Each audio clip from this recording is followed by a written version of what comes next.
Deep space was empty then. Human ghost ships started hunting. Commander Zara Blackwood touched a calloused hand against the icy viewport of their exploration ship Meridian's Edge, observing as stars whipped by in bands of light as they came out of hyperspace. The Kepler sector had been a silent place for 3 centuries. Ever since the Great Silence descended on human space now, she and her multi-species crew came to see if something had shifted. Sensors are picking up debris fields ahead, announced Lieutenant Commander Kex Thornfield, her second in command. His cybernetic implants flickered blue as he interfaced directly with the ship's systems. Whatever happened out here, it was recent, Zara agreed, her aged face a testament to a lifetime of exploration into deep space. 45 years old, she had stared into enough dark corners of the galaxy to recognize when something was off. Bring us in slow, full-spectrum scans. The bridge crew worked in tense silence as the Meridian's Edge glided through what had once been a thriving trade route. Now it was a graveyard. Twisted metal fragments drifted like metallic snow, and the radiation signatures told a story of violence that made Zara's stomach clench. "Captain," yelled Dr. Elena Vasquez from the science station, her tone tight with disbelief. "I'm detecting weapon signatures I've never read about in textbooks. These energy patterns. They're human, pre-war human." The war she spoke of had concluded centuries back, when humankind had almost annihilated itself and withdrawn from the galactic forefront. Most species had taken humankind extinct, relegated to fables and warnings spun around extraterrestrial campfires. "That's impossible," Kex muttered, his mechanical fingers dancing over holographic displays. Human military technology was decommissioned after the ceasefire accords. Everything was supposed to be destroyed or converted to civilian use. Sarah felt ice form in her veins. She'd grown up hearing stories from her grandmother about the old days when humans ruled a quarter of the galaxy through fear and superior firepower. Those were supposed to be just stories. Full stop. "Pilot Chen," Zara ordered. "Something does not add up here." Marcus Chen, barely 22 and fresh from the academy, complied with the nervous precision of youth. "Engines to station keeping." "Captain, we're holding position." That was when they saw it. Out of a huge asteroid's shadow came a ship that was meant to belong in a museum, not a war space. Its matte black hull was angular, with weapon ports along it emanating malevolent red lighting. Its every line screamed violence and lethal effectiveness. Old human writings were faintly visible on its hull. "UHS Retribution. Contact," said Lieutenant Kai Morrison at Communications, his otherwise calm voice breaking. "It's transmitting on ancient military channels. The message is repeating." "Put it through," ordered Zara, even though every impulse was telling her she didn't want to hear what that ship had to say. Static filled the bridge, then cleared to reveal a cold, mechanical voice that made everyone's blood run cold. "Unknown vessel, you are in violation of Human Defensive Perimeter 77 Alpha. Identify yourself or be destroyed. You have 30 seconds to comply. Respond," ordered Zara. "This is Meridian's Edge, a civilian research vessel on a mission of peace. We come in peace." The reply was instantaneous. "Scanning vessel composition. Non-human life signs detected. Threat assessment high. Initiating termination protocol." The ghost ship's firepower came online, power accumulating in arrays that would incinerate Meridian's Edge within seconds. Zara had been around enough abandoned warships to know when death was looming over her. "Chen, emergency jump, take us out of here now." The youth's hands darted across his controls as space twisted about them. The moment Retribution fired, Meridian's Edge went into hyperspace, depositing nothing behind except the reverberation of weaponry that would have torn a moon apart. Back in hyper safety, Zara's crew was seated stunned. Finally, Dr. Vasquez stated, "Captain, that ship should have been scrapped centuries ago. The power trails I saw. It was at maximum output. More than that," Kex said darkly. "It identified us as non-human and automatically categorized us as enemies. Those aren't exploration rules. That's a warship still acting on a war footing." Zara closed her eyes, remembering her grandmother's stories about the human war machine and the automated fleets that once patrolled human space like mechanical angels of death. "Set course for Nexus Station. We need to report this to Galactic. Command immediately." But they weren't alone in having seen the ghost ships, bit by bit. As word came in during the next days, a horrifying scenario developed. Throughout the galaxy, robot-human warships materialized unannounced, obeying some ancient mandate to destroy everything they saw as a threat to humankind. At Nexus Station, the galaxy's largest center of interspecies cooperation, a sense of panic was running rampant. Admiral Sarah Reeves, a hard-faced woman whose own family had escaped from Earth during the human civil wars, addressed the Emergency Council in an effort to restore calm. We verified 17 sightings within the last week, she informed. The gathered members of 43 species, cargo freighters, passenger vessels, even warships. As long as it's not human, these ghost ships view them as targets. The Zelithian envoy, a crystalline entity whose faceted form reflected rainbow illumination, added harmonics which translated as grave concern. This jeopardizes the stability of 17 trade routes. My country calls for action. Action. The Corvin delegates' mandibles clicked irritably. What can we do against vessels that have hunted for centuries? They've learned every trick, every vulnerability. They kill by design, and that's the one thing they know how to do. Command weighed on Admiral Reeves like a blanket of lead. She had dedicated a lifelong career to repairing the reputation of humankind within the galaxy, striving to demonstrate humans as warranted trusted allies. Now the transgressions of their ancestors came back to haunt them all, quite literally. There may be a way, she stated softly, and the room went silent. My family records hold secrets of a classified nature from the war. There was a fail-safe. On the automated fleets, a way of turning them off. Hope rose on extraterrestrial faces, but Reeves held up a hand. The problem is it requires accessing of original command codes, and those codes resided at a single point, the central command installation on Earth. The silence that followed was deafening. Earth had been quarantined for centuries, surrounded by automated defense systems that destroyed anything attempting to approach. It was humanity's self-imposed prison, and nobody had tried to break in for 300 years. You're talking about a suicide mission. The Zelithians sang mournfully. Perhaps, Reeves said, but it is possibly the only way to prevent these vessels from turning the galaxy into a battleground. While the politicians debated, Commander Blackwood found herself studying everything she could about the ghost ships. In the station's archives, she discovered records that made her stomach turn. The automated fleets hadn't just been weapons. They'd been humanity's attempt to create the perfect soldiers. Tireless, ruthless, and capable of doubt or mercy, they had one overriding mandate. She told her crew gathered in the briefing room of Meridian's Edge. Safeguard human life at all cost. Eliminate any threat to human existence or domination. Dr. Vasquez leaned forward, her scientific mind grappling with the implications. But humanity retreated from galactic politics centuries ago. Why are they active now? Since they never got a stand-down order, Kex concluded, his cyber eye spinning. As he computed, they've lain dormant out there in deep space, waiting for something to jolt them awake. What kind of trigger? Chen asked nervously. Zara unrolled a star chart of recent deep space mining missions, colony ships, increased trade routes. Us, all of us, the galaxy is busier now than it has been in centuries. More ships, more signals, more proof of healthy non-human civilizations. The dirty logic of it all hit them at once. The ghost fleet of humankind was rousing itself because the galaxy was no longer empty. Its computer brains could conjure one possible definition of success of other species. Humankind was threatened. They're not just random attacks. Zara continued grimly. They're systematic. These ships are trying to clear the galaxy of anything that might compete with human supremacy, just like they were programmed to do for 100 years ago. The meeting was interrupted by alarms throughout the station. Another ghost ship had appeared, this one massive beyond comprehension. The UHS Dominion dwarfed anything in the modern fleet, a kilometer-long monster bristling with weapons that belonged in humanity's darkest nightmares.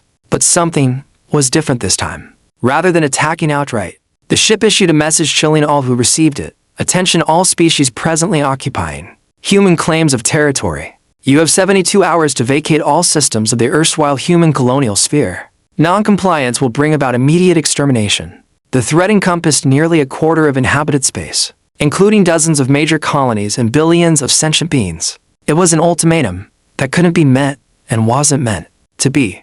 The ghost ships weren't just eliminating individual threats anymore. They were preparing for genocide on a galactic scale. At their emergency meeting following, Admiral Reeves was confronted with a room of panicked extraterrestrial leaders and impossible decisions.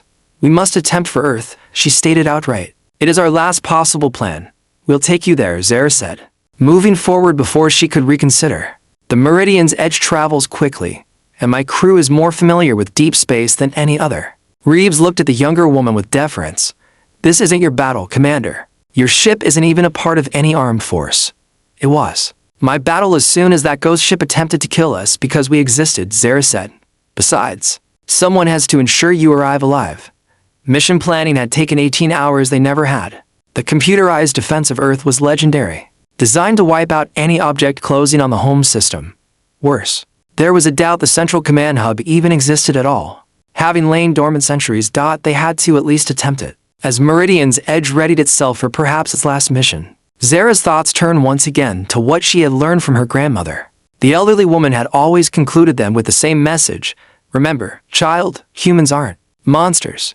We just forgot how to be human. It had taken 3 days traversing hyperspace routes never before taken during living memory. Coming into the Sol system, ship sensors had started detecting perimeter defenses that had kept Earth isolated for so long. Automated systems all over, Keck said, his voice tense with focus. Weapon signatures through the roof.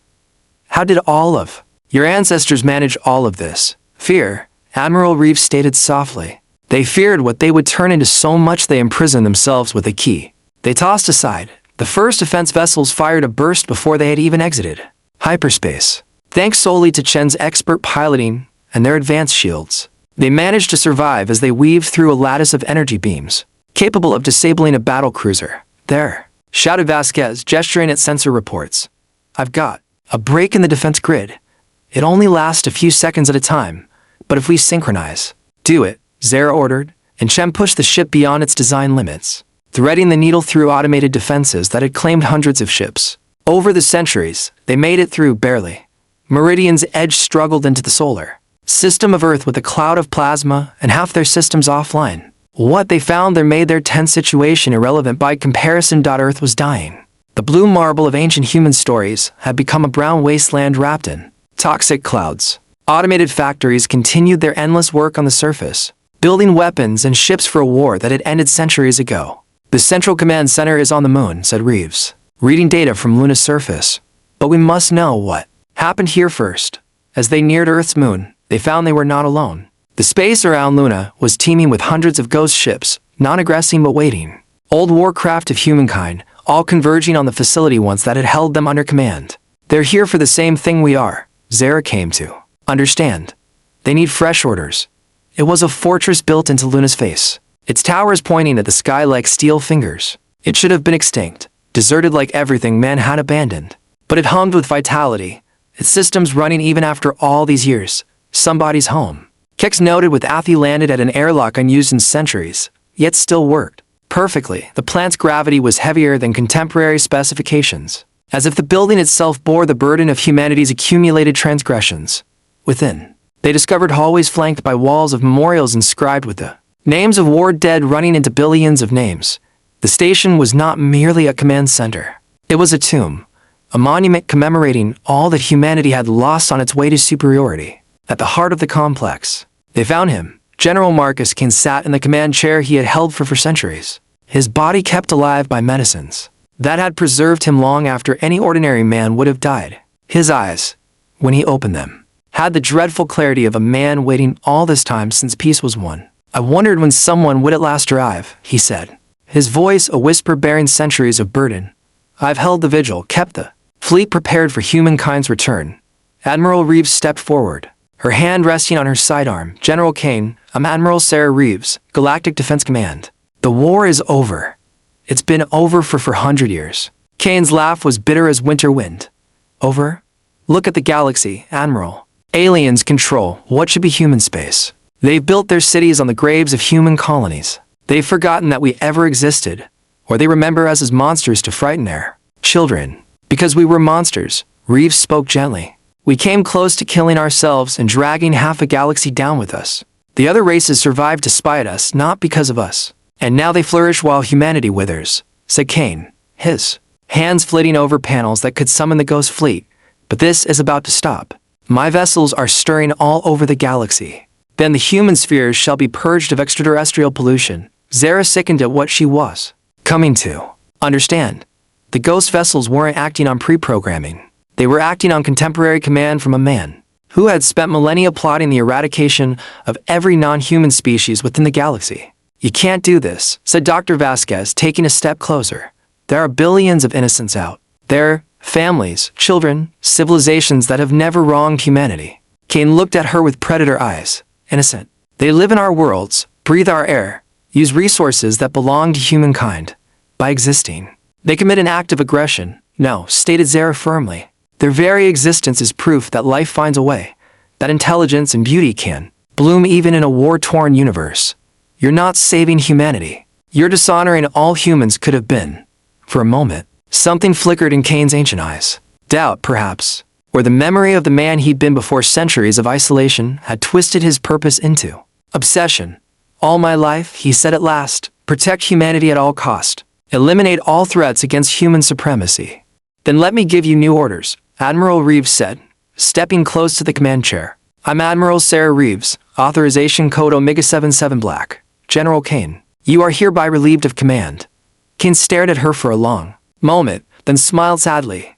Your authorization codes are for 100 years out of date, Admiral. I stopped recognizing Earth government authority when they abandoned their duty to the human race. The standoff stretched taut as wire. Two representatives of humanity's past and present facing each other. Across centuries of accumulated pain. Then Kane reached for the final command sequence that would launch the Ghost Fleet's coordinated assault on alien space. Zara responded without hesitation, grabbing at Kane before he completed the gesture. Please, she pleaded. Don't you feel something about what happened to them? About what happened to those humans who didn't evacuate back to Earth? Kane was silent, and he appeared unsure for the first time in their discussion. They all did not die, Zara went on. Some of us made it through. Some of us assimilated into the Galactic Society. Some of us learned how to coexist with other species, rather than how to conquer them. Impossible, breathed Kane, but he didn't believe it. Dr. Vasquez pulled out her personal monitor, showing images of her subjects. General, this is Lieutenant Commander Kex Thornfield. Human-born, cybernetically enhanced under mutually cooperative alien technology. This is Pilot Marcus Chen. Born on New Geneva Colony, trained under Corvin flight instructors. Kane gazed at images as if he looked at ghost humans. Alive humans, living, thriving, contributing to galactic civilization, said Admiral Reeves. Not as conquerors, but as allies. The way we should have been all along. But the reports, said Kane feebly. The threat assessments, alien expansion into human space. Human colonies deserted, didn't conquer, said Zara softly. Inherited. When we pulled back from intergalactic politics, species took over vacated systems. But they retain our monuments, our heritage sites. They do not recall us as creatures of horror, but as a species who committed errors and attempted redemption. Kane's hand quivered over the command controls. I've been alone so long. The only sounds I had were from the ship is giving me reports on alien movements, threat assessments. I believed humanity was extinct except on Earth. We're not extinct, Admiral Reeves said firmly.